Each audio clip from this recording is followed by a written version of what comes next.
Bom, pessoal, bom dia.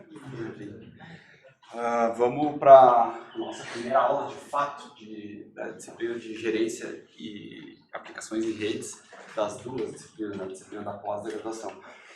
Só antes de começar, eu vou mencionar, a gente estruturou já mais ou menos a disciplina, então tem um cronograma relativamente bem definido, e aí a princípio, nessa primeira metade da disciplina, até a primeira prova de vocês, a gente vai se alternar aqui um pouco nas aulas. Então eu vou conduzir essa aula, o Jefferson vai conduzir a próxima e assim por diante, a gente vai alternando, porque essa primeira parte ela é bem introdutória, obviamente, né? A gente vai apresentar alguns conceitos fundamentais e aí a gente vai fazer algumas atividades práticas também, né? Depois, a partir da semana que vem, a gente já começa a fazer algumas atividades práticas, mas é tudo muito ainda bem introdutório, assim, né? Então, os conceitos vão ser apresentados nessa primeira parte, aí depois, a partir da segunda metade da disciplina, a gente revê, repensa e vê se mantém ou se altera esse modelo de funcionamento, tá? Então, hoje eu vou fazer essa aula de introdução, vou recapitular alguns conceitos de redes que vocês já devem saber, né? Todo mundo fez as disciplinas de redes. E bem brevemente, claro, né? Não vou passar lá de novo por todos os protocolos, todas as camadas, etc. Mas mais para dar um contexto, um pouco de motivação para vocês, para a gente poder começar a falar sobre gerência, tá? Então, em todas as aulas, independentemente de quem for estar conduzindo, o outro vai estar aqui assistindo Netflix, fazendo alguma coisa, né? Mas claro, né, se o Jefferson sempre que tiver alguma coisa para complementar ou um comentário para fazer, vai fazer, assim como vocês, né? Todos estão convidados a levantar a mão aí e participar da aula, tá? Não quero ficar falando aqui 2 horas para vocês, tá? Bom, vamos lá. Onde é que tá meu mouse? Aqui. Tá, então esse é o roteiro da aula. Eu vou recuperar um pouco do contexto da disciplina, do contexto geral de redes, né? Falar um pouco sobre definições de gerenciamento, daí, áreas funcionais, que é um negócio que, assim, talvez tenha sido uma das primeiras formas de estruturar o gerenciamento de redes, ou de definir as responsabilidades de gerenciamento de redes, que foi proposto lá há bastante tempo atrás, mas é útil até hoje, né? Daí falar um pouco sobre dimensionamento dessas funcionalidades, porque são duas coisas meio transversais. Uma coisa é como se estrutura o gerenciamento de redes em relação às funções do gerente, assim, né? Quem faz o quê, e a outra coisa é como se dimensiona para qualquer uma dessas funções os recursos, os custos, né? Como que se trabalha com essas questões. Então, todas as questões bem, assim, fundamentais e filosóficas, assim, por enquanto. Nada de protocolos, nem técnicas, etc. Tá? E aí, lá no final, bem brevemente, fazer uma introduçãozinha à infraestrutura de gerenciamento, que falar dos componentes e tal, e isso vai ser tema mais profundamente já na semana que vem, tá? Então a gente vai falar bem a fundo disso na semana que vem. Então já para fazer uma introdução nessa semana. Bom, começando então, né, recapitulando alguns conceitos que vocês certamente já devem estar carecas de saber, mas mais para a gente refrescar a memória, né? Então, para muitas pessoas, né, quando a pessoa vai lá e abre um navegador, por exemplo, no seu computador ou no seu telefone celular, alguma coisa assim, para acessar a internet, para fazer uma pesquisa, para ver um vídeo, fazer qualquer coisa, a sensação que a pessoa tem, né, é que isso é, tipo assim, que ela tem uma conexão dedicada, sei lá, que tem alguma coisa que liga ela ao serviço, ao objeto que ela quer acessar, né? Para a maioria das pessoas, não para nós, né, isso é assim, né? A gente sabe que isso é bem mais complexo do que isso, que pode ser, que existe uma série de mecanismos e dispositivos e infraestruturas envolvidas nesse processo, que são coisas bem mais complexas do que uma simples conexão, né? Uma conexão como se fosse uma conexão ponto a ponto, tá? Então, apesar de parecer assim, na verdade, na prática, né, os dados eles trafegam pela internet em chunks, né? Em geral, a gente chama esses chunks de pacotes. Aí aqui o primeiro disclaimer do semestre, né? O primeiro disclaimer da disciplina. A gente vai falar nesse semestre muito, né? Principalmente sobre redes IP, né? Ou redes por computação de pacotes, pelo menos, tá? Existem, né, ou existiram, pelo menos historicamente, vários outros tipos de redes. O Jefferson, que é mais velho que eu, vai poder listar para vocês alguns exemplos de redes que já surgiram, já desapareceram, lá desde a época das redes de telefonia, que eram comutadas por computação por circuito elétrico mesmo. Depois tiveram algumas outras redes com ATM, X25, essas coisas que não existem mais, né? Hoje em dia já não assim, né, praticamente não existem mais. Mas enfim, né, gerência de redes sempre existiu, né, em várias áreas, como na telefonia celular, principalmente as redes de telefonia celular mais antigas, lá, a GSM, das gerações anteriores, elas tinham, sei lá, né, arcabouços de gerenciamento completamente diferentes, né? Então a gente não vai focar muito nisso, a gente vai ficar sempre falando de redes IP ao longo do semestre, de gerenciamento de redes IP ao longo do semestre, porque é o que de fato a gente, assim, convergiu, né? O mundo convergiu para redes IP e é isso que está se usando atualmente, então é nisso que a gente vai focar nessa disciplina, tá? Então, feito o parênteses, quando a gente acessa um objeto qualquer na internet, a gente não acessa esse objeto de uma forma atômica, né? Então, a gente não recebe sei lá, a imagem ou a página web ou o vídeo, né, como se fosse uma coisa só, né? Para quem enxerga isso no seu navegador, por exemplo, parece que sim, mas na prática, em redes, essas coisas têm que ser fragmentadas, tá? Então a gente precisa quebrar uma coisa grande e transportar ela em pequenos pacotes, tá? Tudo isso são conceitos de redes que vocês devem estar familiarizados, né? Um pacote, ele, em geral, é dividido em duas partes. Uma parte é o cabeçalho, o header, e a outra parte é o payload, né? Os dados, né? O que realmente interessa para o usuário final, tá? Geralmente, tá? A gente faz uma analogia com o sistema de comunicação tradicional, mais convencional, lá por correio convencional, né? Não sei se vocês já mandaram uma carta por correio alguma vez na vida, mas talvez tenham mandado, né? E para mandar uma carta por correio convencional, vocês têm um protocolo a seguir. Não sei se vocês já perceberam isso, mas se não perceberam, eu explico para vocês como é o protocolo. O protocolo é o seguinte: eu escrevo a minha carta, por exemplo, pego lá uma folha de papel no meu caderno, escrevo minha carta à mão, né? Porque eu sou um cara old school, assim, e quero mandar a carta para um amigo, para minha namorada, para alguém, né? E eu não posso chegar lá no correio e dizer pro cara assim, ó, entrega essa carta aqui para mim, por favor, pro Joãozinho lá, que mora sei lá, no Acre, né? Tipo, o cara não sabe fazer isso, né? O carteiro precisa de um protocolo bem definido, porque senão ele não consegue entregar a carta no lugar certo.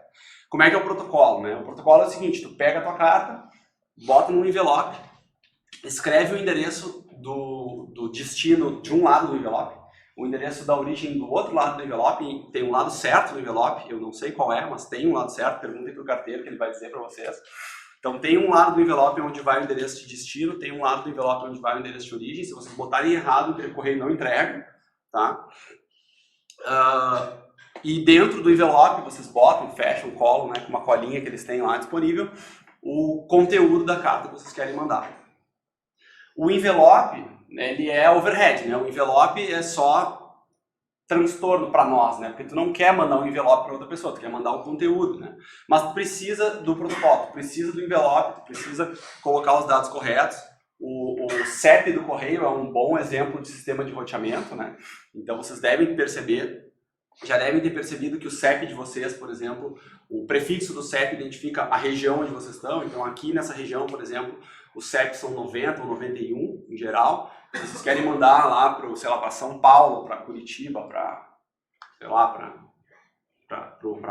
Manaus, para qualquer lugar, uma correspondência vai ter um prefixo específico, né? E o carteiro aqui, o carteiro de Porto Alegre, não precisa conhecer todos os CEPs de Manaus, ele só precisa conhecer o prefixo.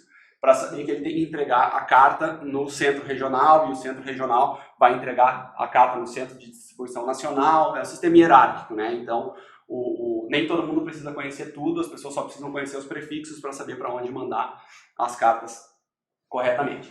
É um sistema de roteamento, que nem o sistema de roteamento IP, né? IP também é assim, né? Tem um prefixo de rede, tem um sufixo lá que endereça o host e assim por diante. Então, é bem parecido, né? Mais ou menos a mesma ideia do IP, né? O IP, lá no cabeçalho do pacote, ele tem um endereço de origem, um endereço de destino, pelo menos, né? Tem várias outras informações, tem informações em outras camadas que servem para outras coisas, enfim, né? Então, vocês mais ou menos sabem disso, né? E o que interessa para o usuário final é só o payload, só os dados, né? Então, o usuário que recebe a carta, ele faz a mesma coisa, ele recebe a carta, pega um envelope, bota fora e lê o conteúdo da carta, né? O envelope é só overhead. Então, isso aqui funciona assim também para redes IP, tá? Então, a gente tá, assim, espero que vocês estejam familiarizados com esses conceitos. Se não tiverem, perguntem, né? A gente resolve. E aí, então, aquela conexão que parecia só uma coisa simples, manda um dado de um lado para o outro, ou recebe uma informação que vem na internet, não é tão simples assim. Então, tem lá um pacote que tem que ser endereçado corretamente, né, para o destino, tem os dados que eu vou enviar nesse pacote. No caso, quando eu estou acessando uma página, alguma coisa assim, os dados vão ser lá a minha requisição, né? Eu vou mandar uma requisição para uma página específica, dizer qual é o nome do objeto que eu quero acessar, qualquer coisa do tipo, e a resposta vem no sentido contrário. Então, o cara inverte lá os cabeçalhos, né? Bota o endereço dele na origem, o teu endereço no destino, e te manda de volta o dado que tu pediu, né? Seja pode ser um ou muitos, ou uma sequência de pacotes, né? Mas ele vai te mandar de volta os pacotes da forma que tu pediu, tá? Aí, a segunda questão importante para a gente abordar, e aí talvez a gente já começa a entrar um pouco mais no nosso conteúdo de hoje, é o que é isso aqui, né? Porque isso aqui também é uma coisa que não é simples, né? Então, além do fato da rede estar estruturada como uma rede de computação de pacotes, esses pacotes precisam ser transmitidos, né? Precisam ser enviados, encaminhados ao longo de uma determinada rede. E essa rede pode ser muito complexa, né? Pode ser dependendo da distância que a gente está mandando as informações, essas informações podem passar por uma série de redes. Essas redes podem, inclusive, nem ser administradas pelos mesmos administradores, né? Pode ter diversas redes de domínios com domínios administrativos completamente distintos e elas precisam cooperar para fazer com que os dados fluam, né, e vão de um lado para o outro e cheguem ao destino correto. Tá? Então, uma rede, na verdade, né, aquilo que parece uma conexão dedicada, né, é de fato um sistema distribuído. Né, é um sistema distribuído com muitos componentes. Tá? Então, aqui tem um exemplo, né, de uma rede acadêmica. É só um exemplo, né, de rede. É um backbone acadêmico da Internet 2, que é um dos backbones acadêmicos dos Estados Unidos, que tem vários, tá? E aqui tem alguns dos nodos dessa rede Internet 2 como exemplo, tá? Isso aqui deve ser antigo, né? Essa rede já deve estar bem diferente disso atualmente. Existem várias outras redes, vários outros backbones como esse, né? Alguém trabalhava no POP, ou trabalhou no POP, alguma coisa assim? Alguém disse que sim. Tipo, a rede, aqui no Brasil, por exemplo, tem a rede da RNP, que é conhecida, né? Uma rede que a gente conhece a topologia, e é uma rede parecida com essa, né? Uma rede totalmente distribuída, com pontos de presença em vários lugares, em uma série de equipamentos, né? Que está bem simplificado. É um pontinho em cada lugar, mas cada pontinho desses aí é uma série de equipamentos, né? Uma sala inteira de equipamentos, né? Essa rede é composta, assim, prioritariamente, porque a gente está falando de IP, né? Então, prioritariamente por roteadores que vão encaminhar o tráfego de um lado para o outro. Então, tem lá, em cada um desses pontos aí tem pelo menos um roteador, né? E esse roteador conhece os prefixos, conhece as redes, etc. Aquilo que a gente estava falando lá mais ou menos como carteiro, né? O roteador, ele sabe, de acordo com os prefixos dos endereços que estão passando, os pacotes que estão passando lá, ele sabe para onde encaminhar o pacote, ou pelo menos ele sabe o próximo salto, né? Cada roteador tem que saber só um salto à frente para saber para onde encaminhar cada pacote que chega nele, tá? E entre os roteadores tem enlaces. E aí esses enlaces, de novo, ficam super simplificados, né? Porque cada enlace desses aí pode ser uma série de equipamentos. A gente está falando em redes IP, então camada 3, então interessa os roteadores, interessa os enlaces, mas o enlace pode ter switches no meio, pode ter, sei lá, né, MPLS, pode ter um monte de outras coisas para fazer o encaminhamento dos pacotes entre os roteadores a essa distância aqui, né? Provavelmente não tem um cabo que sai desse roteador e chega nesse, né? Mais ou menos isso que eu quero dizer, né? Então deve ter lá uma série de equipamentos no meio do caminho que a gente está abstraindo aqui para ficar mais simples para nós, tá? Então, quando o cara lá acessa a sua página, né, aquilo que parecia para ele o acesso a um vídeo ou qualquer coisa, aquilo que parecia para ele uma conexão dedicada, né, de fato é uma rota, né, dentro de um sistema distribuído como esse, tá? Então, esses roteadores aqui vão decidir, né, em geral, decidir em tempo de execução, essa rota pode mudar, né, várias coisas podem acontecer, mas em algum momento, né, quando eu for acessar aquele site, essa aqui pode ser a rota que eu vou adotar, né? Então eu vou passar daqui da origem, né? Eu vou entrar nessa rede por esse ponto, vou pular em todos esses roteadores até chegar lá no Google, né? Supondo que o Google está lá na outra ponta, né? De novo, isso aqui é uma rede, é um domínio administrativo só, né? Então daqui para cá também pode ter outras redes, pode ter a rede do provedor do cara que está acessando, pode ter a rede da universidade, pode ter um mar de coisas, né? Então vocês vão acessar daqui de dentro da universidade sei lá, a página do Google, vocês vão sair da rede da universidade, vão passar pela rede da RNP, vão entrar numa rede de transporte internacional. Enfim, é um mar, né? É uma coisa assim, é um sistema de proporções mundiais, assim, né? É uma quantidade impressionante de equipamentos e configurações e etc. Informações e tudo mais. Aí a questão toda é que cada um desses equipamentos, se a gente olhasse só para essa rede aqui, digamos que eu sou o cara que está interessado nessa rede, porque eu administro essa rede, né? Então, se eu olhar só para essa rede aqui, cada um desses pontos, né, cada um desses roteadores detém uma quantidade imensa de informações, né?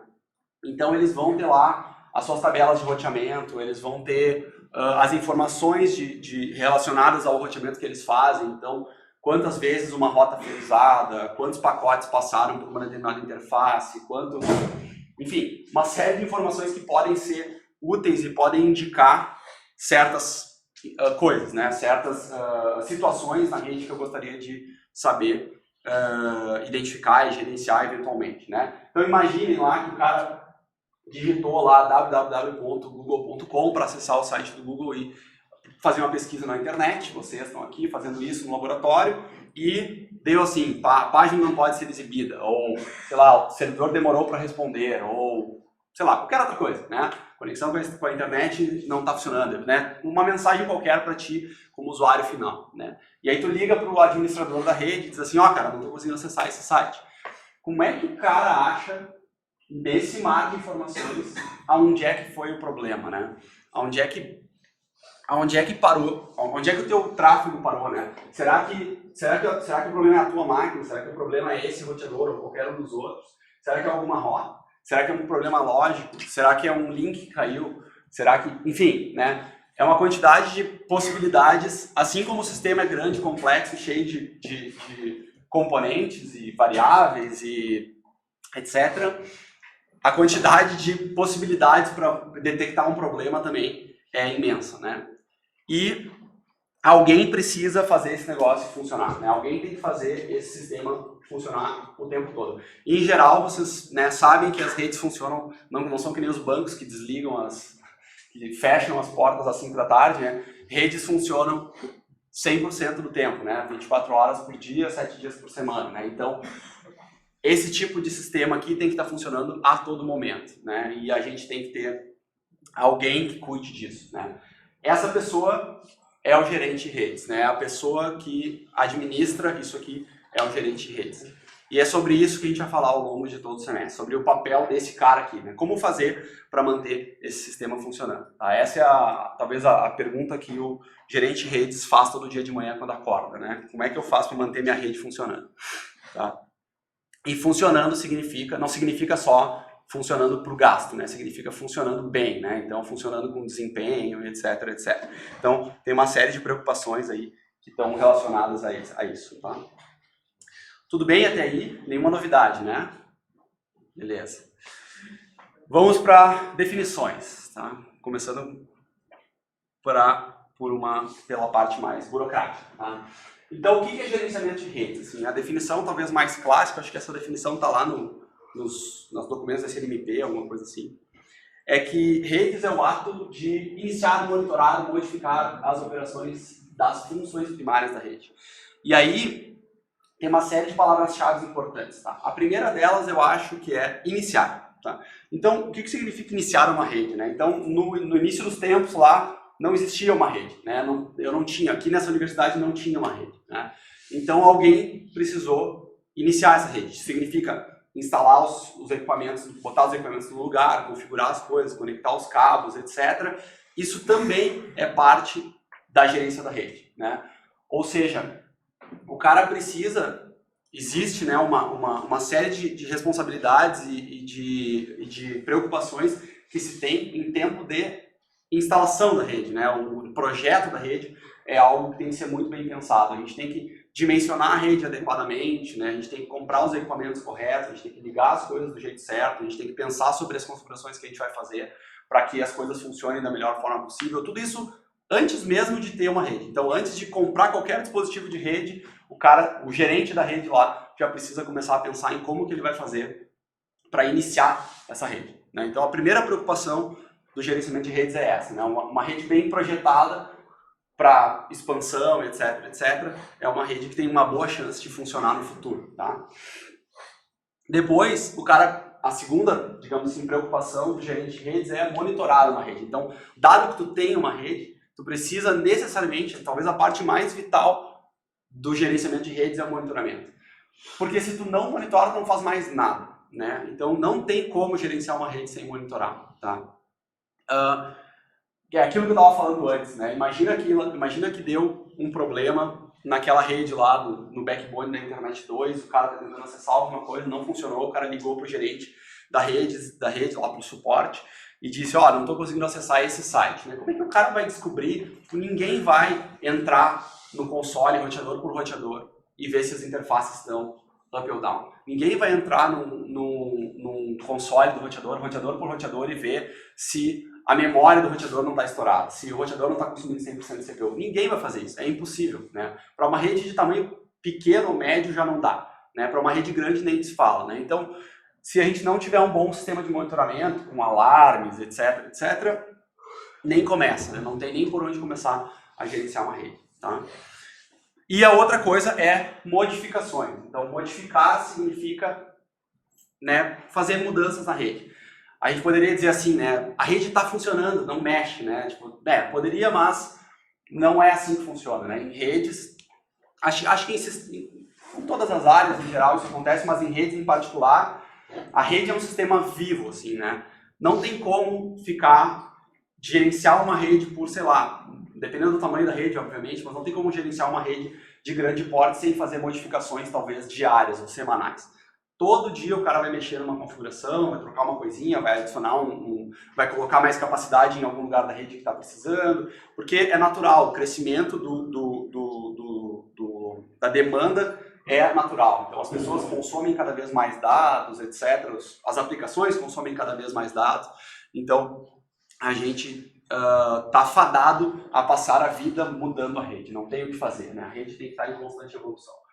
E tudo isso para garantir as funções primárias, né? O que é uma função primária da rede? A função primária da rede é fazer com que as pessoas não saibam que a rede existe, né?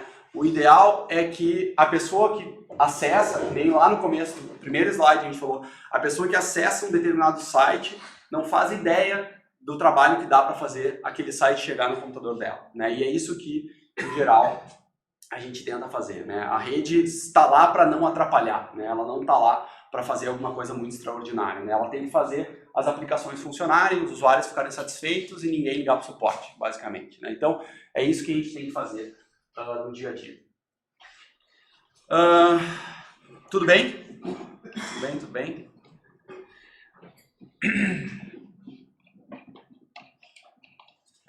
Deixa eu dar um tom amargo, tô ficando... Tá muito silêncio essa aula aqui. Não tá, o Masterchef não tá acontecendo Não ainda. tá, foi domingo. Isso é prova de segunda. Ah, sim, eu não acompanho, mas vou Precisa, começar. é importante. Eu vou começar. Bom, em outras palavras, a mesma coisa que eu disse, né? A gente, as ações que a gente faz sobre a infraestrutura precisam manter a rede, o que o gerente faz é agir sobre a infraestrutura e manter a rede funcionando, de preferência para não ser percebido, tá? A evolução é uma coisa constante e a gente precisa fazer ações preventivas e corretivas, de preferência preventivas, né? De preferência, o gerente de rede está sempre à frente dos problemas e resolve as coisas antes, resolve os problemas antes deles acontecerem.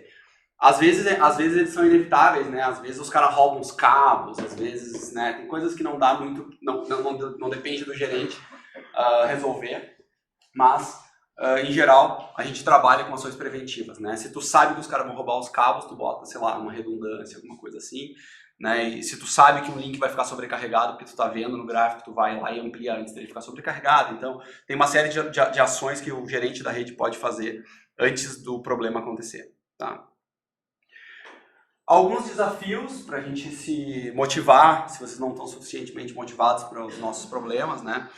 Um deles, o primeiro deles, é o crescimento, a evolução natural frente ao tráfego. Então, como eu falei, a gente, há alguns anos atrás, começou com essa história de internet, né? E a gente, sei lá, né, o máximo que a gente fazia era acessar uma página, baixar umas fotos, né? Conversar com os amigos no ICQ, por exemplo, né? No Mirk, no chat do Terra. E com o passar do tempo, né, as coisas foram avançando, as aplicações foram avançando e os usuários, duas coisas acontecem principalmente, né, mais usuários se conectam à internet, né, o meu sogro, por exemplo, é um cara muito conectado à internet, já faz um tempo, ele tem o perfil do Par Perfeito e ele tem 71, 72 anos. Esses dias, contar um caos, esses dias eu perguntei pro meu sogro, ele estava lá em casa, eu perguntei pro meu sogro assim, quanto é que foi o jogo do Inter, do Grêmio, não lembro quem a gente tinha jogado, quanto é que foi o jogo do Inter, do Grêmio? E eu tava de costas pra ele, ele tava atrás de mim. Ah, pois é, sabe que eu nem sei. Passou 20 segundos, ele falou assim, ó, ok, Google. E aí o Google, pum, deu aquele barulhinho, né, ele, quanto é que foi o resultado do jogo do Inter?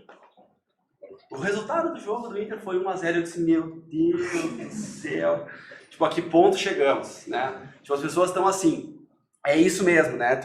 As pessoas estão vivendo, não é assim, uma pessoa que não é um jovem, um adolescente, ou uma pessoa que trabalha com informática, né? O meu sogro, que tem uma ferragem, usa o assistente de voz do Google, né? Então, vocês podem, por esse exemplo, né? Vocês podem perceber que isso aqui é inevitável, né? As pessoas vão usar cada vez mais rede, dados, internet, vídeos, alta definição, vídeo 360, né? Sei lá, realidade virtual, realidade aumentada. Tudo isso consome redes de uma forma, assim, sem precedentes. Assim, a quantidade de dados transmitidos é sem precedentes. Outro desafio para o gerente de redes é a diversidade de dispositivos e aplicações. Por quê? Né? Redes funcionam com padrão, certo? Então tem lá, é tudo padronizado, mas tu pega a especificação de um determinado padrão e muita gente implementa a especificação do jeito que acha que deve, né? Então tem lá, cada fabricante implementa uma mesma especificação e os dispositivos não se conversam, por exemplo, né? Isso é um desafio. Em gerência de redes, acho que tem esse outro bullet aqui, né, que é bem relacionado, para a gerência de redes, em particular, essa heterogeneidade acontece inclusive nas plataformas de gerenciamento, né? Então, não só é difícil conectar dispositivos, por exemplo, de tecnologias diferentes numa mesma rede, é difícil gerenciar tecnologias diferentes e é difícil integrar sistemas de gerenciamento diferentes. Porque muitas vezes acontece, não raro, talvez na área de gerência de redes isso seja um grande problema, muitas vezes acontece de, sei lá, alguém lança uma tecnologia qualquer e lança uma ferramenta de gerência para aquela tecnologia, sabe? Aí vem um outro cara e lança uma outra tecnologia e lança outra ferramenta de gerência para aquela outra tecnologia. E aí fica uma zona, né? Porque o gerente de redes tem que usar 10 ferramentas diferentes para gerenciar uma rede só, né? E o ideal, no mundo ideal, as coisas deveriam ser padronizadas e a gente deveria conseguir gerenciar a rede com uma ferramenta só, seria utópico, mas com poucas ferramentas, de preferência, né? Usar poucas ferramentas para gerenciar uma rede, né? Conseguir visualizar os dados no mesmo lugar, conseguir que os dados tenham compatibilidade, que seja do mesmo tipo, que eu consiga comparar, etc, etc. Né? Isso Vou te dar um problemático. Contar um caos aqui, um caos. Tá. Quando eu trabalhava em empresa de telefonia, a Anatel tem um indicador que é assim, 90% das chamadas que vocês fazem de celular tem que completar. Então é um indicador duro assim da Anatel, 90% das chamadas tem que ser completado. Tinha que gerar esse relatório e passar lá para a Anatel, né? Todo mês a operadora tinha que fazer. E daí a gente tinha um problema que era o seguinte, a rede dessa operadora em questão, ela tinha 3 fabricantes diferentes. Então tinha o fabricante A, o fabricante B e o fabricante C. Como o Juliano estava falando, cada fabricante tinha uma plataforma diferente. Então gerava dados diferentes. E daí também, então o que a gente fazia? A gente pegava os dados dessas 3, imaginem só, isso é uma operadora, não é um ferragem, como ele falou. A gente pegava os dados das 3 plataformas e a gente tinha lá um script que rodava e gerava lá um relatório unificado desses dados diferentes. Só que o que a gente se deu conta com o passar do tempo? Que os dados, o jeito que os dados eram produzidos eram diferentes. Então, por exemplo, a gente olhava e dizia assim, essa plataforma deu, sei lá, 95%, essa deu 93%, essa deu 97%. Mas se fosse observar exatamente como os dados eram gerados, eles não eram comparáveis entre si. Porque eles faziam, por exemplo, coisas do tipo assim, o que vocês acham que é o pior horário para completar a chamada de celular?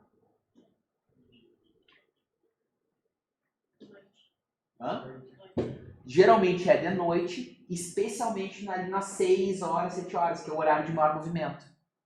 Então, uma das plataformas, ela pegava o pior caso. Ela fazia a taxa só daquela hora. Porque era o jeito que ela tentava verificar, assim, qual era o piso de desempenho. Tinha uma outra plataforma que ela pegava o geral do dia. Então, assim, ela pegava todo dia, via qual era a taxa do dia inteiro e era esse dado que ela dava. E a outra, não me lembro exatamente, mas ela tinha uma abordagem diferente. Então, os 3 dados, eles não tinham nada a ver entre si.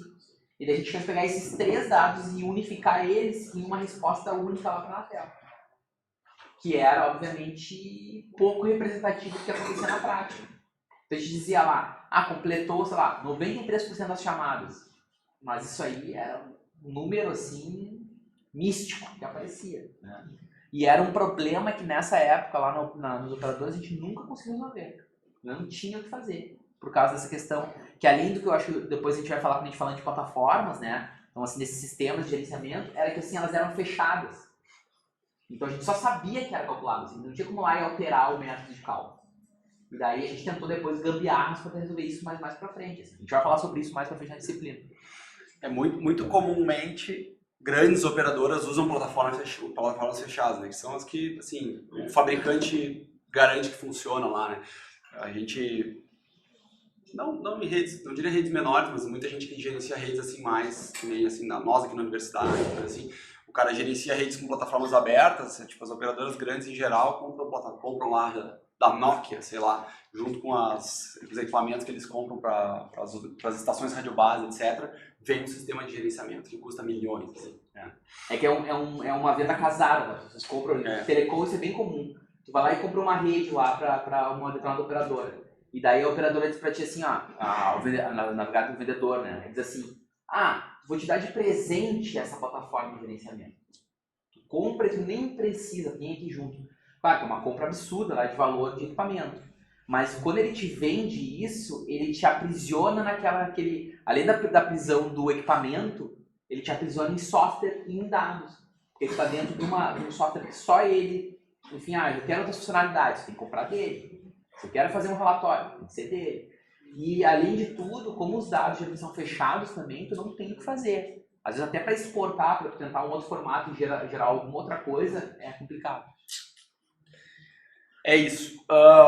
Outra coisa que é também fundamental e é objeto de, às vezes, quase sempre é questão que precisa ser investigado, pesquisado, ou quando tu vai criar uma rede, ou quando tu vai desenvolver uma tecnologia, ou qualquer coisa, é balancear necessidades e custos, né? Dinheiro não é infinito em lugar nenhum, né? E, em particular, redes e gerência de redes não é não é objeto de negócio de muita gente, né? Todo mundo precisa, mas ninguém vive, ou ninguém não, pouca gente vive disso. Né? Todo mundo precisa de comunicação, todo mundo precisa de redes, mas pouca gente vive disso, né? Então, quando não é o teu negócio, tu quer gastar o mínimo possível, né? Tu quer investir bem pouco e ter um resultado bom. E isso é sempre um desafio, assim, porque quando, claro, tu consegue comprar equipamentos baratos, consegue soluções baratas, soluções gratuitas para gerenciamento, por exemplo, consegue. Só que, em geral, isso vai te demandar trabalhos de outra ordem, assim, né? Vai te demandar mais trabalho com o pessoal, vai te demandar, enfim, vai dar mais problema, né? Coisas do tipo, né? Então, isso é sempre algo que também o gerente tem que ter em mente, né? Ele nunca tem um orçamento folgado, assim, né? E questões de segurança, resiliência, confiabilidade, não preciso dizer para vocês, né? Tipo, as pessoas morrem de medo de usar redes, né? E de mandar seus dados pela rede. A gente ouve todo dia, né, que dados vazam, dados isso, dados aquilo, né? Então, segurança é fundamental e garantir essa segurança também é parte do papel do gerente de redes, né? Então, o gerente de redes precisa também cuidar lá do seu firewall, cuidar das regras, né? Fazer os testes de invasão, aquelas coisas todas que o pessoal costuma fazer, né? Monitorar para ver se não tem ninguém infectado, etc, etc. Não sei se já aconteceu com vocês, mas aqui no... Isso é uma coisa bem interessante que vai aparecer mais lá para o final da disciplina, mas aqui no Instituto de Informática, dentro da URGS em geral, vira e mexe acontece, assim, né? A gente recebe uma mensagem do CPD lá no centro e o cara diz assim: a máquina número XXXX tal, tá infectada com vírus. Como é que o cara sabe? Lá do centro o cara sabe que uma máquina desse laboratório aqui está infectada com vírus. E ele sabe até qual é o vírus. Ele diz assim: ó, o vírus é esse aqui. Porque as ferramentas de gerenciamento permitem fazer isso, né? A ferramenta de gerenciamento que roda lá no POP, por exemplo, lá dentro do CPD, ou no último roteador, antes de sair para a internet, por exemplo, analisa o perfil de tráfego dessas máquinas aqui, né, para saber se a máquina está infectada, ou coisa assim. Então isso é fundamental, é importantíssimo para o gerente da rede, né? Porque se o cara não tem isso, né, hoje é uma máquina, amanhã são todas as máquinas infectadas com vírus e daqui a pouco nada funciona, né? E isso aqui, né, implementar novos modelos de gerenciamento e atendo às mudanças na natureza de tráfego, é geralmente o papel de quem faz pesquisa em redes, especificamente, né? Que também é útil, também é importante, a gente faz bastante isso aqui dentro da universidade, né? Se faz, muitas das tecnologias que a gente usa hoje foram propostas por pesquisadores, né, desses fóruns que a gente mencionou na aula passada, então é uma tarefa também muito importante, é uma tarefa que a gente faz no nosso cotidiano, né? A gente que vive dentro da universidade, trabalha com pesquisa, faz isso no dia a dia. Tá? Mais alguns dados, se vocês não estão suficientemente motivados, mais alguns dados. Eu não vou ficar assim, muito mastigando esses dados aqui, mas para vocês saberem que existe, tem um relatório da Cisco, que é emitido de tempos em tempos. Aqui ele está, essa figura é de 2020, ou até 2020, né, 2015, 2020, mas o relatório já está atualizado até 2022, eu acho, e dá uma noção da perspectiva de crescimento de tráfego global e também regional, né? Eles também fazem por países, etc. E aí tá aqui, usem o link lá depois para acessar, tem uma ferramentinha para vocês, agora eles têm, né, uma ferramentinha, antes era um PDF imenso, mas eles têm uma ferramenta legal para explorar esses dados hoje em dia. E é bem interessante o relatório, bem interessante, porque vocês veem tendências, né? Por que a gente fala disso aqui? Né, para vocês saberem o tamanho do problema primeiro, né? Quando a gente fala em usuários, a gente fala na internet, né? A gente fala em bilhões de usuários, isso só aumenta, como eu falei antes. Então, para qualquer tipo de rede, a quantidade de dados, a quantidade de usuários conectados, dispositivos conectados principalmente, né? Hoje em dia o cara conecta o celular, o relógio, o cinto, o tênis, né, as cuecas, o cara conecta tudo na internet. E cada uma dessas coisas gera mais e mais tráfego, cada vez mais tráfego. Então vocês veem tendências por esses relatórios aqui, como por exemplo, o aumento da quantidade de tráfego de vídeo, né? Vídeo é sempre o vilão, né, nas redes. Vídeo é um problema, assim, né, porque consome uma quantidade absurda de dados. Dá para ver regional, como eu falei, né, dá para ver dos países. Então, por exemplo, vocês conseguem ver lá a velocidade média do acesso à internet dos usuários, né? E aí no Brasil, infelizmente, a gente está bem atrás do resto do mundo, né? Tem países que os caras têm, sei lá, 10 vezes, na média, mais velocidade no acesso à internet do que nós. Eles falam de tendências mais macro, assim, do tipo a expansão, lugares onde tem expansão de redes de fibra, né? Então esses fiber to the home, fiber to the qualquer coisa, né? Estão chegando em vários lugares. Aqui no Rio Grande do Sul isso está acontecendo bastante, não sei se vocês estão ligados, mas vocês conseguem contratar acesso por fibra em, sei lá, Águas Claras, em Mariana Pimentel, sei lá, né? O cara tem operadoras passando fibra pelo estado bastante, então a tendência é que aumente no futuro aí as velocidades de acesso à internet das pessoas residencial ou mesmo corporativo. A tendência é que isso aumente bastante com o passar do tempo. E isso é só para dar uma motivada em vocês, né? E outra coisa que também eu acho legal trazer nessa aula, só como um exemplo, isso aqui é uma foto do NOC, que é o Centro de Operações de Redes de uma operadora de telecom. Essa operadora aqui é a T-Mobile, uma operadora da Alemanha. Parece a NASA, né? Tipo, é aqui que trabalha o gerente de redes. Se vocês acharem legal, né, um dia vocês podem trabalhar numa sala que nem essas aí, né?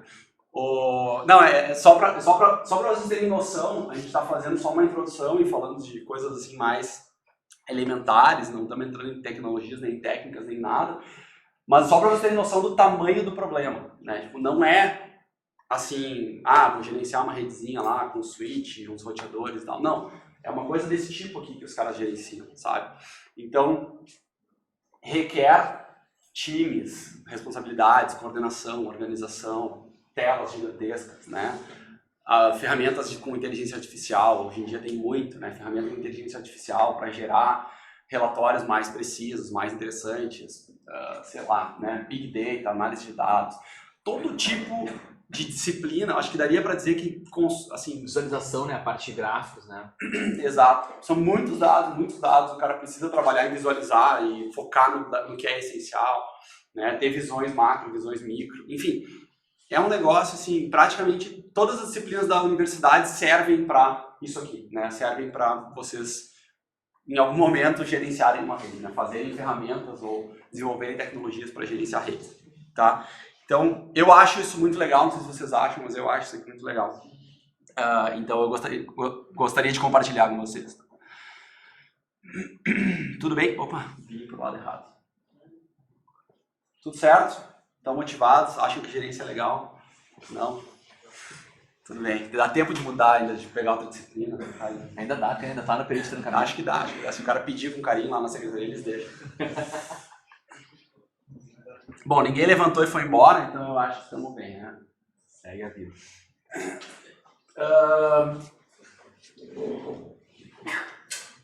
Áreas funcionais, tá? Isso aqui é do tempo das pedras, né? É um negócio antigo, mas é atual. É aquelas coisas que a ISO costuma fazer, né? A ISO nunca, quer dizer, né? Talvez seja um pouco exagerado, mas a ISO em geral não diz como fazer as coisas, assim, né? Ela não tem como tu gerenciar uma rede usando isso aqui, né? Tu não vai usar isso aqui como ferramenta de gerência de redes.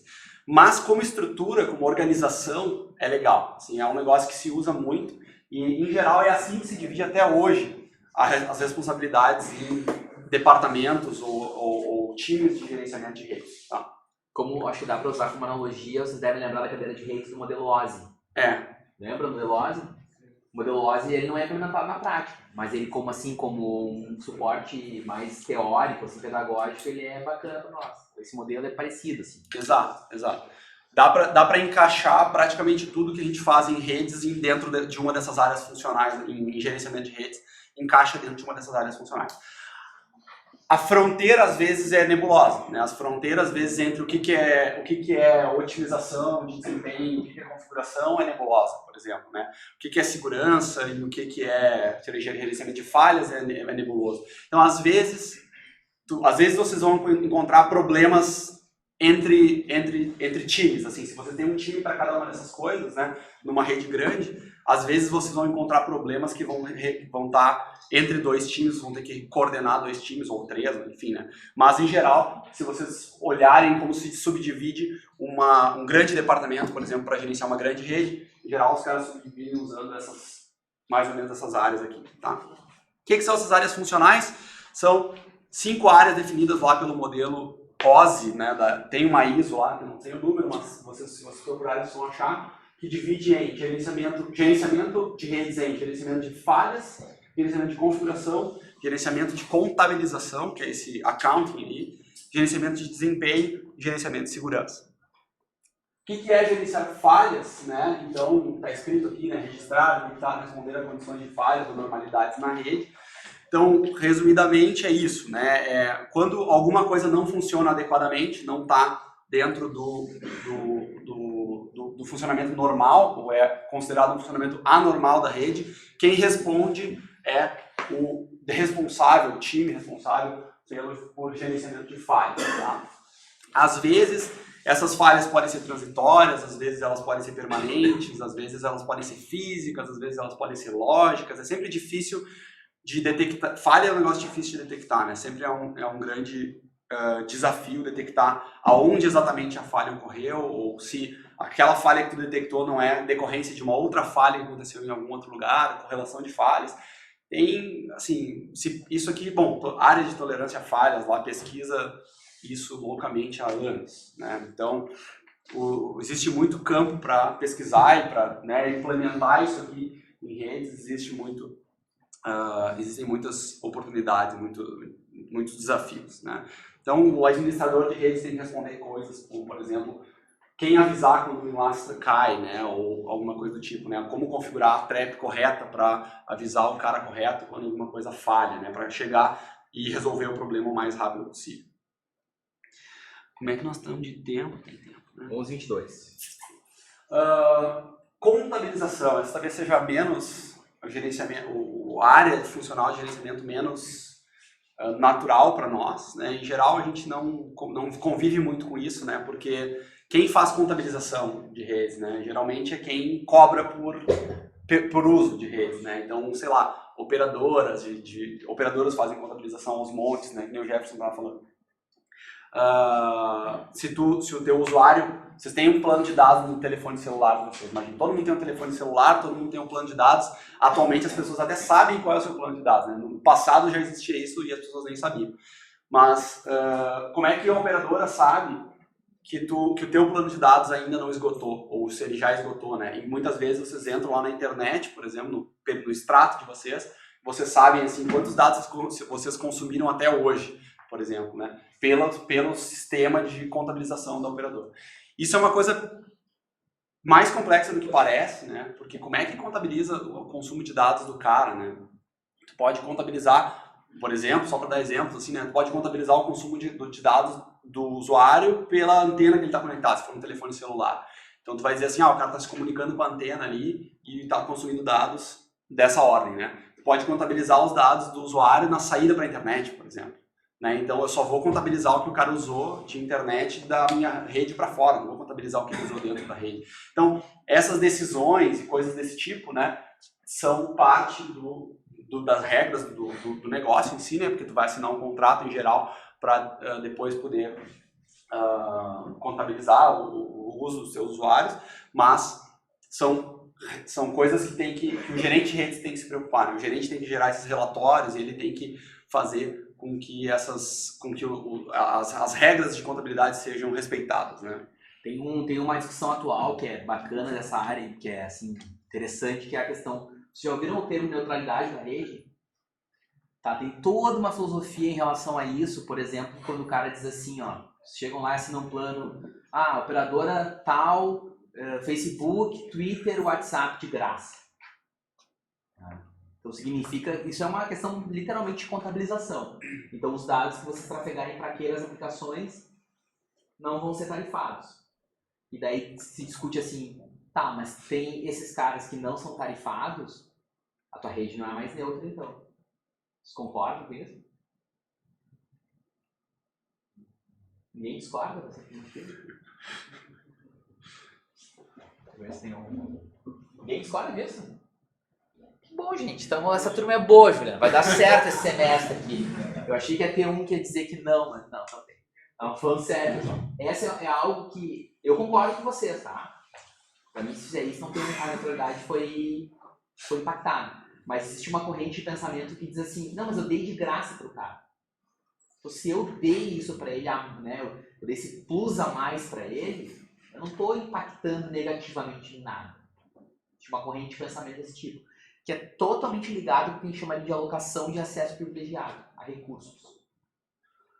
Toda essa lógica é basicamente dizer que a rede, hoje, se vocês trafegarem na internet um tráfego A ou B, deveria ser a mesma coisa. Mas a gente sabe que não é. Uma das formas é essa. Por exemplo, dizendo esse tráfego não pago. Mas tem outras formas. Né? Então, um provedor pode privilegiar ou desprivilegiar algum tráfego que, por algum motivo qualquer, por exemplo, comercial, ele acha que é mais importante. Então, essa discussão é uma discussão bem de gerenciamento mesmo, de contabilização, que concordo com o Juliano que é algo especialmente em gerenciamento de redes de computadores, né, não de telecom, a gente não dá tanta atenção, mas que nos últimos tempos acabou voltando, assim, por essa questão de paga, não paga, né? Se discutiu faz acho que uns 2 anos começar a fazer plano de... Se discutiu. Se implementou, mas meio que assim a força de ter plano de franquia de dados também para conexões cabeadas. Era algo que não existia antes, assim, pelo menos não tão claramente. Então essa discussão vem vindo, assim, e provavelmente nos próximos anos a gente vai enfrentá-la de novo. Temos uma pergunta lá no fundo, eu disse que eu ia trazer uns chocolates para dar. Né, a primeira pergunta. Depois semana que vem eu trago. Na verdade, não é da visão como gerenciador em si, mas como cliente. Tipo, é como identificar de maneira objetiva o traffic shape, ou algo do tipo. Tem muita pesquisa nisso, né? Tem muita gente que pesquisa isso. E, de fato, se tu não administra a rede, não tem como, né? Tu não consegue assim, provar que a rede está sofrendo shaping ou não. Mas tem muita pesquisa, tem muita gente que faz pesquisa nisso, os caras espalham probes pelo mundo, tem várias abordagens, né? Mas tem muita gente que espalha probes pelo mundo e fica lá fazendo comunicação entre aqueles probes para ver se tem uma diferença, por exemplo, do tráfego que vem de um lugar para o tráfego que vem de outro lugar, e eles conseguem detectar as diferenças muitas vezes, dizendo assim, passou pela rede dessa operadora e o tráfego teve um desempenho pior, mas tu não consegue afirmar e provar que foi porque a operadora implementou shaping. Por exemplo, tu quer dizer assim, vamos supor, tá, judicialmente, né? Tu entra e diz assim, minha operadora está fazendo traffic shaping. É discursivo, né? Pode usar, como o Juliano está falando, técnicas para tentar demonstrar, mas uma prova cabal teria que ter acesso à rede da operadora, internamente à rede da operadora. De fato, isso tu não tem. Então, sempre é algo assim, tu tenta demonstrar que isso acontece. Mas, na verdade, é um problema acho bem interessante, inclusive, de pesquisa, assim, atualmente, de gerência. O que é isso?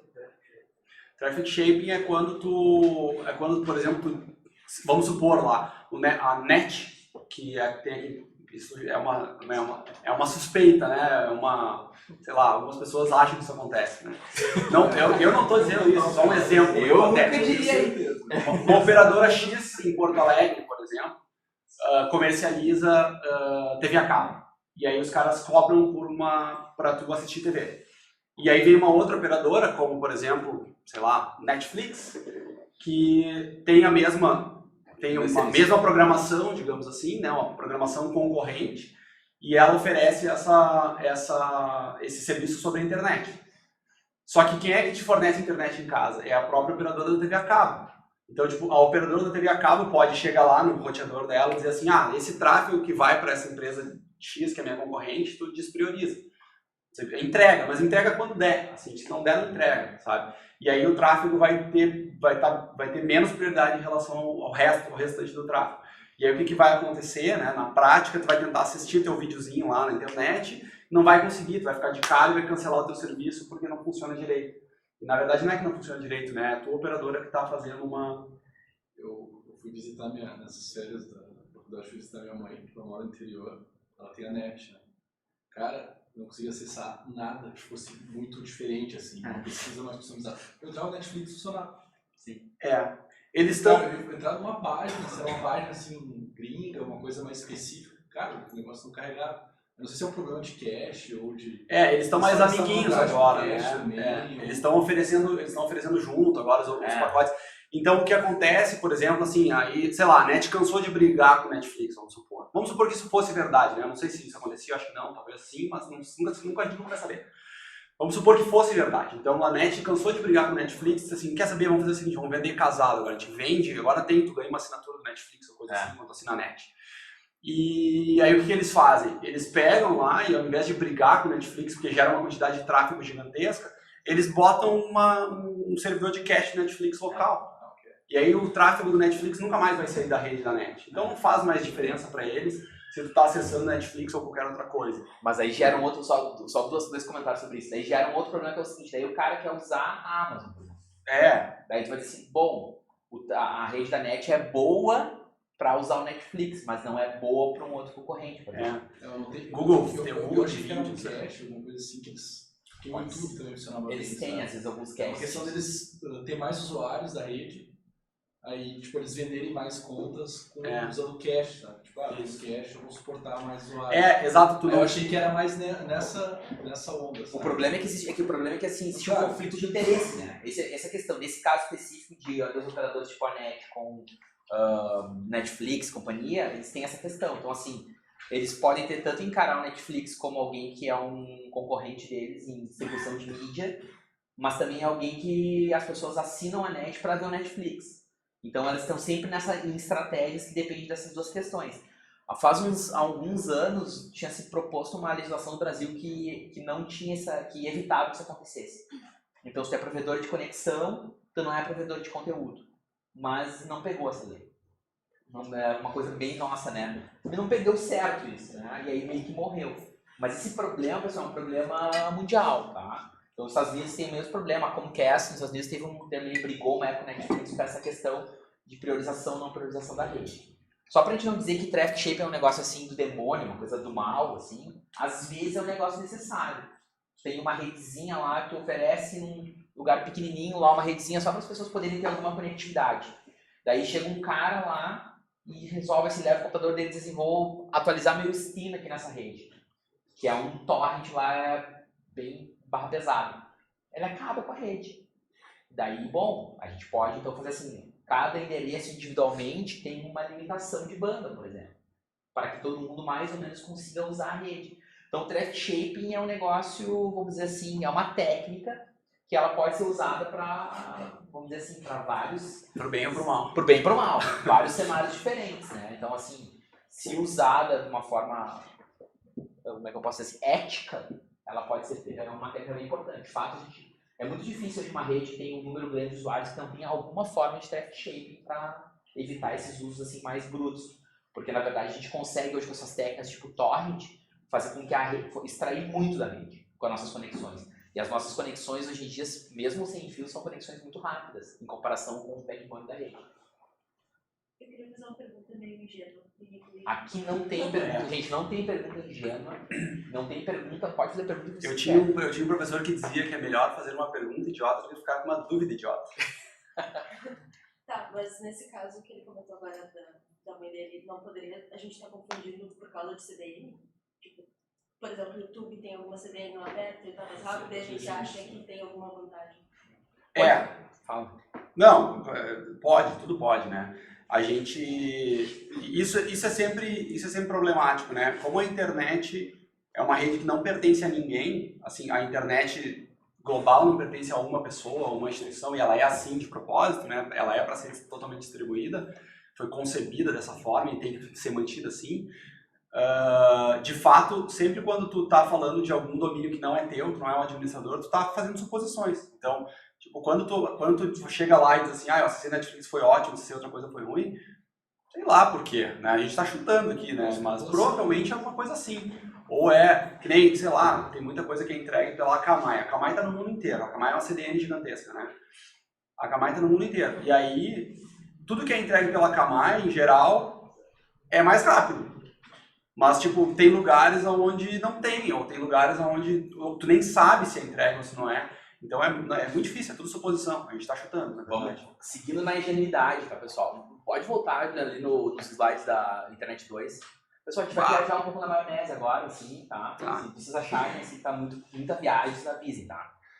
Essa visão que a gente tá aqui, que o Juliano apresenta para vocês, que é uma visão que a gente usa normalmente, assim, pedagogicamente para falar na internet, hoje já é uma visão muito diferente do que a internet é na realidade. Então, por exemplo, a colega fala aqui de CDN, né, de redes que fazem distribuição de conteúdo. E isso, pessoal, faz com que muitas vezes essa ideia de, estou no meu computador e vou me conectar com esse servidor qualquer para acessar a internet, que é a visão de como a internet nasceu desse jeito. Hoje, tem vários mediadores que fazem essa conexão. Um dos mediadores mais importantes são essas CDNs, tá? Que são essas redes. Tem vários pontos de distribuição de tráfego. Tá? Isso, pessoal, desafia o que o Juliano falou, que é essa questão de, por exemplo, como é que era a internet? Olha, tu tinha teu endereço, tu tinha um servidor, conectava ponto a ponto, fim de papo. E daí a internet era muito mais independente. Um problema que a gente tem atual, assim, uma preocupação que se tem quem trabalha com redes, é que a internet está fazendo o caminho ao contrário. Ela está se concentrando em poucos players, que são as CDNs e os caras que são praticamente CDNs, tipo Facebook, Google, Apple, Twitter, etc. A operadora não tem que te garantir uma qualidade de serviço, tipo, ela não pode ser baseada em, tipo, nas CDNs para oferecer a qualidade de serviço dela. É que ela garante até a saída dela. Então a operadora vai te dizer assim, tu diz assim, tô acessando Netflix, tá lento aqui. Daí ela vai dizer assim, olha, na minha rede tá tudo certo. Depois é a acesso na internet. Como ela é essa rede de interligação de outras redes, tu vai dizer assim, olha, aqui dentro tá bem, só que depois não tem como. Ela vai olhar assim e vai dizer, não tem como controlar. O que a operadora vende é o que eles chamam de rede de acesso. Exatamente. Acesso é uma coisa e transporte é outra diferente. Então, quando tu compra acesso à internet, literalmente tu está comprando só a tua conexão com o primeiro ponto da internet que a operadora te oferecer. Dali para frente é selva. Tipo, eles não têm nem como garantir nada. E esse acesso, pessoal, em algumas tecnologias, tá? Então, assim, por exemplo, vocês compram a net por cabo. Daí o cara diz pra ti assim, tu comprou uma conexão de, sei lá, 15 megas, não sei quanto. Esses 15 megas que ele te diz significa somente do teu modem até tu chegar num elemento agregador na rede deles, tem 15 megas. Só que, por exemplo, esse elemento que agrega, ele pega toda a região, no caso da rede por cable modem, né, da rede da net. Ele agrega toda a região.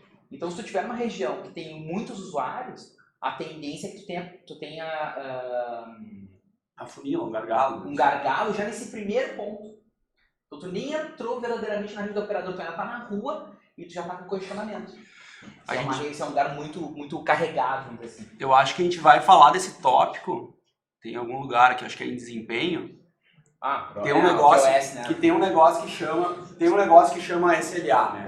Que tu assina, é um contrato é um acordo de nível de serviço.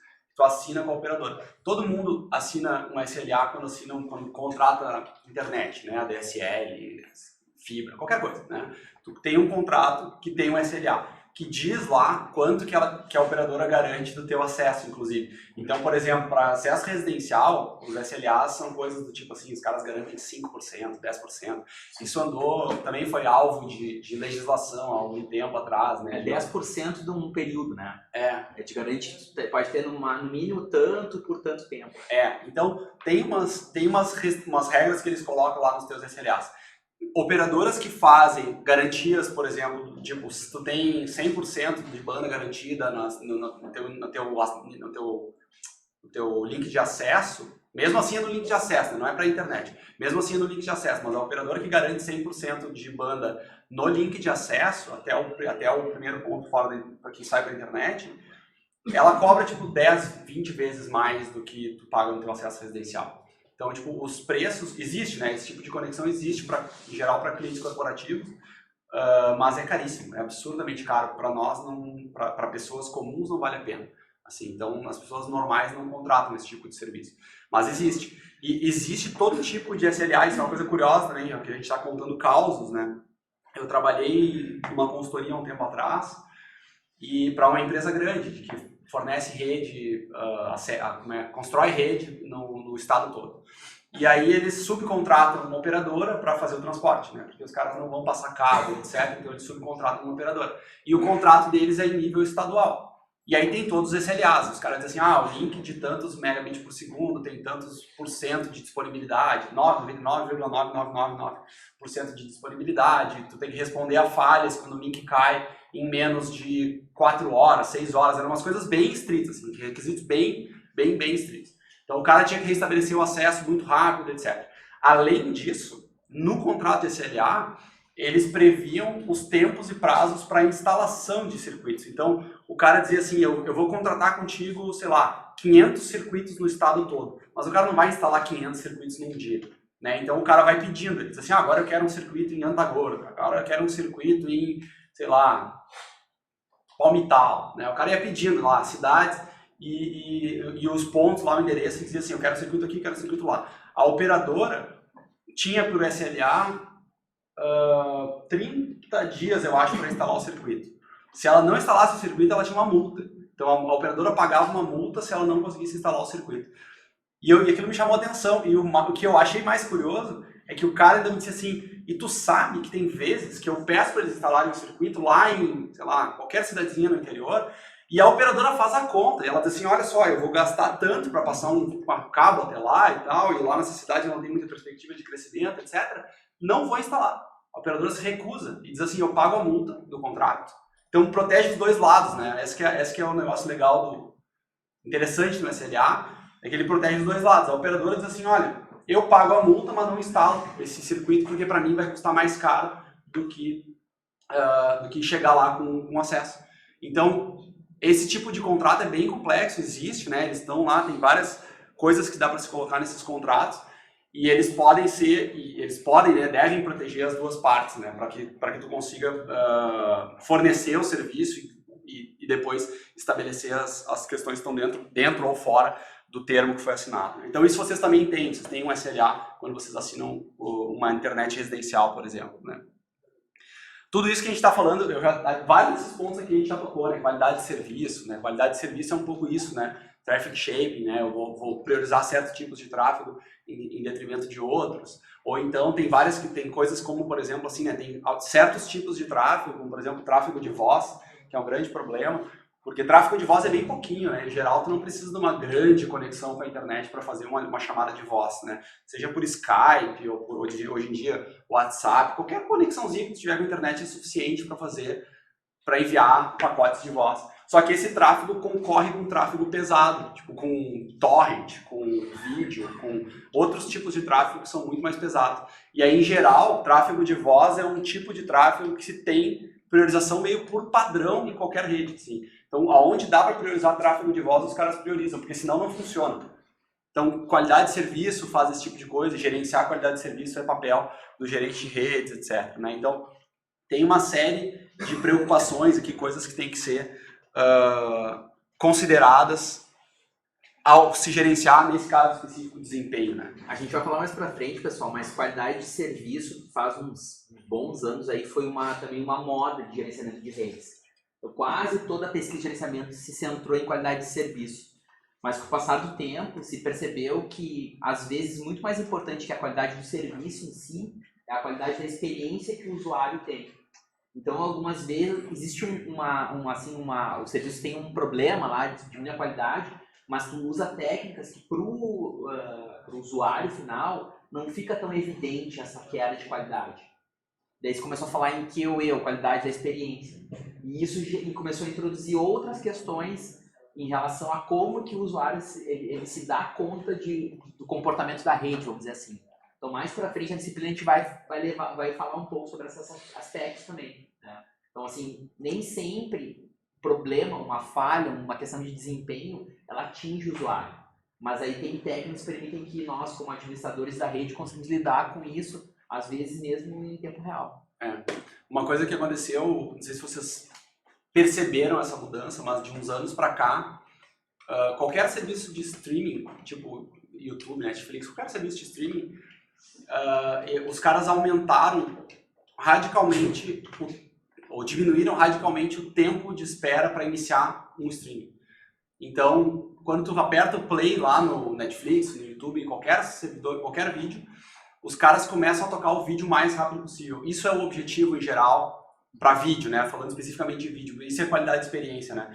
Por quê? Porque os caras pesquisaram lá e descobriram que o usuário não gosta de esperar. O usuário está disposto a assistir um vídeo numa qualidade mais baixa para não esperar. Então, tipo, é mais negócio tu iniciar o vídeo imediatamente, mesmo que tu tenha que iniciar numa qualidade baixa, do que deixar o usuário esperando, fazer um buffer lá durante 1 ou 2 minutos para conseguir sair tocando o vídeo em, sei lá, Full HD ou qualquer coisa do tipo.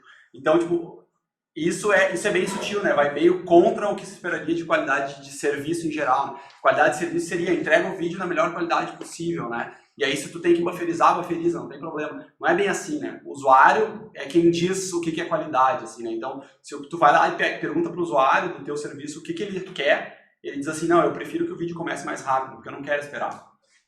Então, esse é bem sutil, né? Não tem tanto a ver com... Tem a ver mais com a peculiaridades de cada serviço, e isso tem que ser analisado serviço a serviço, né? Então, às vezes, o problema do quem trabalha com gerenciamento de redes é como é que tu sai disso que o Júlio está falando, o usuário ele quer que o vídeo comece o mais rápido possível. E daí a nossa pergunta às vezes é fazer assim, como é que eu faço para que a rede reaja dessa forma? Ou como que a rede tem que ser para que ela se preocupe menos com conseguir, de repente, a melhor qualidade no começo, mas começar a transmissão. E daí, se a gente for assim, descer muito o nível da nossa discussão, a gente vai estar falando em modelos de comunicação de dados. Como é que essa conexão, ela é literalmente uma conexão, ou seria melhor talvez que eu não faça uma conexão para conseguir entregar primeiro. Toda essa discussão acaba se vinculando. Então, às vezes, quando a gente fala de algo muito em alto nível de gerenciamento, a questão é uma questão muito básica de comunicação de dados. E aí todo esse caminho intermediário é super complexo. Por isso que a gente estava falando antes, que o gerenciamento tem essa... Tu lida com coisas que são de níveis muito diferentes, né? Tudo bem. Como a gente está discutindo tudo meio assim nebulosamente, eu não vou ficar me atendo a cada um dos pontos, mas vocês já imaginam o que é, né? Gerenciar configuração, gerenciar segurança, tudo isso que a gente está falando aqui, né? Às vezes, talvez o mais interessante do que ficar elencando, né, definindo o que é gerenciamento de segurança, gerenciamento de configuração, é que às vezes, aquilo que eu falei antes, né, a fronteira não é tão bem definida assim, né? Quando tu tem que fazer uma configuração para otimizar desempenho, ou quando tu tem que resolver um problema de segurança, ou resolver uma falha que é de fato um problema de segurança, essas coisas ficam nebulosas. Então, a gente precisa conhecer meio tudo, assim, para saber por onde atacar cada problema, tá? Então, na vida do gerente de redes não existe tédio, assim, né? O cara tem que estar sempre ligado, sempre fazendo essas coisas de... tem que ter isso meio internalizado, assim, né? Que as coisas são divididas dessa forma, mas que o cara pode gravitar entre vários campos diferentes. Assim, não necessariamente tu vai trabalhar exclusivamente com falhas, exclusivamente com segurança, apesar de isso estar distribuído dessa forma. Tá? Tudo bem? Cobrimos áreas funcionais, já foi uma vitória. Agora sim, né, a gente falou um pouco de áreas funcionais e como as coisas se subdividem, e aí agora a gente fala, talvez um pouco de forma transversal, sobre como se faz dimensionamento, né, dimensionamento dessas funcionalidades, né. E aí esse dimensionamento meio que aparece em todos os lugares, aí vocês vão ver que, sei lá, por exemplo, segurança e desempenho se repetem, assim, né, porque as coisas, como eu falei, né, nada é muito rígido e as coisas não funcionam muito em silos, né. Então, em gerenciamento de redes, o cara tem que fazer um pouco de tudo. Então, isso aqui é como dimensionar, ou como se programar, se planejar para fazer com que aquelas outras áreas funcionais lá consigam operar. Então, grandes problemas de gerenciamento de redes em geral são escalabilidade, então uma quantidade de informações imensa que a gente tem que gerenciar, e o tamanho de acordo com o tamanho da infraestrutura. Disponibilidade fundamental também, né? A gente precisa manter a rede sempre funcionando, a rede tem que ter desempenho, tem que ter segurança, que são coisas que a gente já tocou. E aí talvez coisas menos óbvias, assim, tipo, tem que ser fácil de usar, porque, que nem eu falei lá, né, meu sogro usa, né, então não é todo mundo que sabe exatamente como a rede funciona, como que a gente se conecta e etc. E tem que ser viável economicamente. Tudo isso aqui tem que ser atingido, né? E aí a pergunta de $1 milhão é como é que eu faço tudo isso, né? Tipo, como é que faz para ter uma rede que seja escalável, que tenha alta disponibilidade, que tenha alto desempenho, super segura, fácil de usar e economicamente viável, assim. E aí eu acho que isso é o que essa é a preocupação, acho que a vida do gerente de redes gira em torno disso, né? Não tem como, né? Não dá para fazer tudo, né? A gente tem que escolher. Tem coisas que a gente vai ter que priorizar, né? Então, vai depender de cada caso, né? Na prática, a gente não vai atingir, por exemplo, sei lá, desempenho e custo de uma vez só. Não tem como, não tem como. A gente tem que comprar o equipamento apropriado para a rede destino aonde aquele equipamento vai operar. Vocês conseguem, procurem lá no, sei lá, no AliExpress, vocês conseguem comprar um roteador que tem Wi-Fi, que tem várias saídas de internet, que faz qualidade de serviço, faz café, faz qualquer coisa por $20, $30. Consegue. E vocês conseguem também comprar, não sei se no AliExpress, vocês conseguem também comprar um roteador que faz exclusivamente roteamento. Tem só 2 interfaces e custa $20 mil. Dá para comprar, né? Tem equipamento de rede, especificação de equipamento de rede, tem para todos os gostos, assim. E um comentário, uma vez na outra universidade, tinha um aluno contando que a empresa que ele estava trabalhando lá estava fazendo acho que era uma licitação, uma coisa assim, de um switch que custava, eu acho que, se era 50 mil ou 100 mil, né? E daí o cara falou isso assim na aula, assim, porque eu tô vendo, comentando assim, né? Minha empresa lá, era a prefeitura, assim, né? Tá fazendo uma licitação e tal, o switch custa 70 mil. E daí um outro aluno falou assim, 70 mil? Aí eu falei, 70 mil. Mas ele falou assim, mas tem um switch de 70 reais ali na Alberto Bins que eu consigo comprar. tem, né? Na verdade, né? E é switch mesmo. É switch mesmo, né? Teoricamente é o mesmo equipamento. Implementa exatamente a mesma especificação, né? Se tu pegar lá o switch internet de $20 mil, implementa a mesma especificação que o switch internet de $20. Tipo, é o mesmo equipamento. A questão toda é que tem tantas coisas que se precisa considerar, dependendo da necessidade específica, né? Da aplicação específica que aquele dispositivo vai operar, que se tu bota um switch de $20 lá, tu conecta, as interfaces são iguais, então tu conecta os cabos e tal, depois de 5 minutos ele para de funcionar.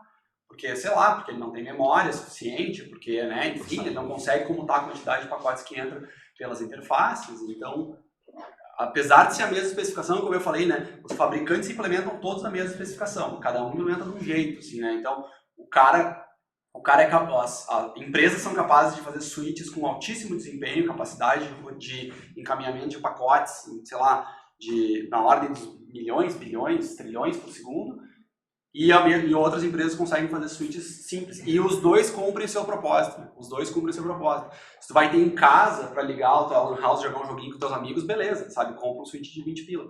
Mas se tu vai ter numa grande operadora um switch num backbone, sei lá, o switch tem que ter fonte redundante, tem que ter, sabe, tem que ter requisitos que tu não tem em casa, né? Então, tu tem que saber exatamente qual equipamento comprar. Não tem dinheiro infinito, ninguém tem, né? Então, tu não pode simplesmente comprar o mais caro, tu tem que comprar o equipamento que é mais adequado para a tua rede, né? E aí, tu vai comprometer desempenho, não tem o que fazer, né? Mesma coisa sobre segurança e facilidade de uso, por exemplo, né? Então, são meio antagônicos, assim.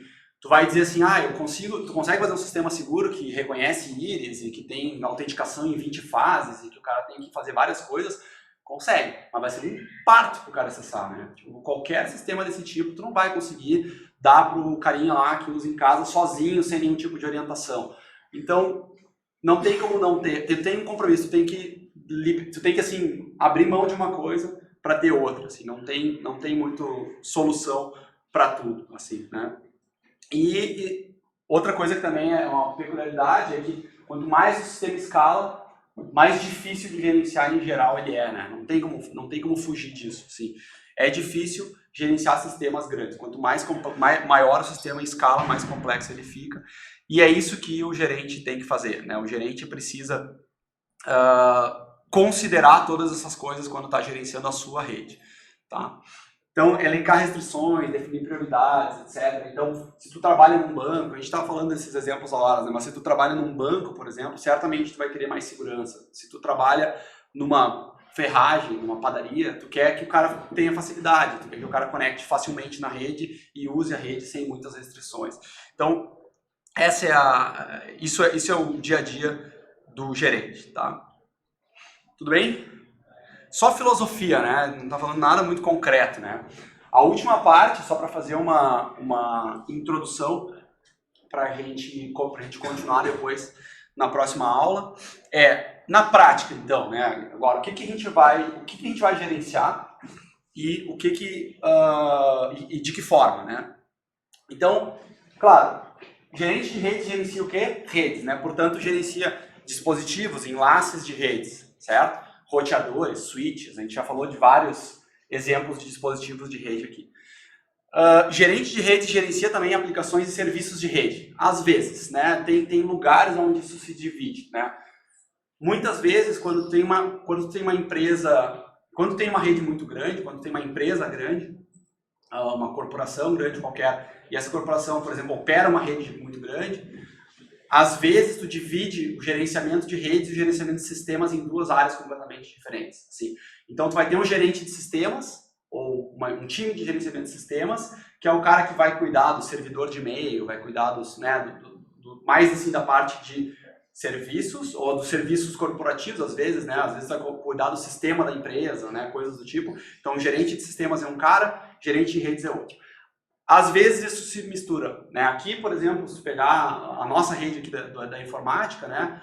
O cara lá que cuida do roteador aqui do Instituto de Informática é o mesmo cara que cuida do servidor de e-mail, né? Do e-mail do INF de vocês, sabe? São as mesmas pessoas, assim, é uma equipe só, é uma rede relativamente pequena, então é uma equipe que gerencia tudo, é o gerência da rede, gerencia também sistemas, né? Isso nem sempre é verdade, às vezes eles são separados, tá?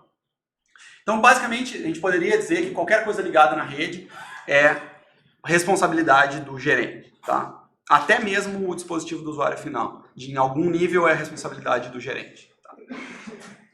Uma rede tem uma cara tipo essa aqui, né? A gente geralmente chama o dispositivo final de dispositivo gerenciado, e aí já dando algumas definições para as próximas aulas, tá? Então, um computador, nesse caso, esses computadores de laboratório são dispositivos gerenciados, então em algum lugar, lá se vocês entrarem no sistema da administração da rede, eles têm lá um catálogo e sabem que esse computador aqui tem esse endereço IP, que ele tem esse patrimônio, que ele tem essas características, tipo, eles estão gerenciando esses dispositivos. Dispositivos de rede, de fato, switches, roteadores, etc., são dispositivos também gerenciados. Isso também é uma característica que diferencia dispositivos caros de dispositivos baratos, né? Em geral, tu pega e compra um switch de R$20, ele não é gerenciável de forma nenhuma, então tu não consegue, sei lá, saber se ele está operando ou se ele não está, se ele está com pouca memória, se ele está com muita memória, tu não consegue saber essas coisas, porque não exista, né, o dispositivo tem memória, né, ele tem memória interna, ele faz a mesma coisa que os outros fazem, ele mantém uma tabelinha lá de ARP dos dispositivos que ele conhece em cada porta, ele é um switch de fato, ele aprende lá, manda para as portas e tal, não é um hub que faz roteamento elétrico lá, que propaga tudo para todas as portas, é um switch, mas tu não consegue extrair as informações, então não é gerenciável do ponto de vista da rede, ele não aparece nesse diagrama, ele não vai aparecer como switch aqui, porque tu não tem como obter informação dele, né? Então ele vai ser como se fosse um hub, né? Roteadores são dispositivos gerenciados, né? Servidores são dispositivos gerenciados, tudo é dispositivo, tudo que está conectado na rede é um potencial dispositivo gerenciado. Esses dispositivos gerenciados eles têm um conjunto de objetos gerenciados e são coisas diferentes, tá? Então, um roteador tem vários objetos gerenciados, né? Então, a gente gerencia lá dentro do roteador, sei lá, os elementos da tabela de roteamento do roteador, a gente consegue gerenciar as interfaces do roteador, a gente consegue gerenciar uma série de coisas que estão dentro do dispositivo gerenciado. Então, o dispositivo é meio que uma coleção de objetos gerenciados e esses objetos são armazenados numa base de dados de informação, tá? Então, aqui a gente está chamando especificamente de MIB, que é Management Information Base, porque é o padrão que a gente vai estudar depois, tá? Então, é uma base de informações qualquer, tá? Mas eles têm que ser estruturados de alguma forma e a gente, em geral, vai usar essa estrutura aí. Além disso, tá? Normalmente, de novo, né? Eu fiz o disclaimer lá no começo da aula, não vou me cansar de fazer. A gente está falando de gerenciamento de redes IP, internet, etc. E o framework que a gente usa é o framework